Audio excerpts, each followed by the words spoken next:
દ્વારકાથી જે ઠાકરભાઈ હું છું પ્રકાશ. તો અમારા જીગાભાઈ અત્યારે ક્યાં છે? અને અમારા રવિભાઈ અને આ ભાઈ અમારા સત્તુ ભુવાના મેરડીમાં દર્શન કરવા અમે જાય છીએ મેરડી માના દર્શન કરવા. અને આપણો મિની બ્લોગ આજથી આપણે ચાલુ કરે છે મેરડી માની દયાથી. નાના તો આપણી ગાડી પાર્કિંગ થઈ ગઈ છે અને આ પ્રકાશભાઈ ગાડીમાંથી ઉતરે છે.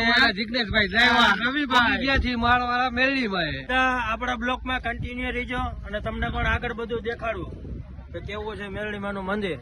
આની અંદર અમે ગાડી પાર્કિંગ કરી છે. અહીંયા અમારા જીગાભાઈ કેટલા દીધા ભાઈ?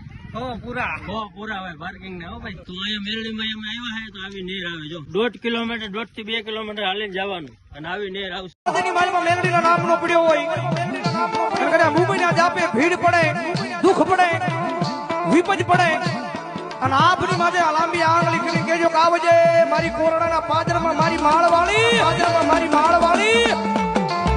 એ ભલા મને બંદૂકમાંથી ગોળી નીકળે પેલા જો પવન પેલા પોગી નો જાય ને જો મારા કોરડાના પાદરની મારી પર મારા નામનો વાવટો. મંદિર બહુ મસ્તીનું છે. તમે પણ અહીંયા દર્શન કરવા આવજો. બધા ભાઈઓને કહું છું.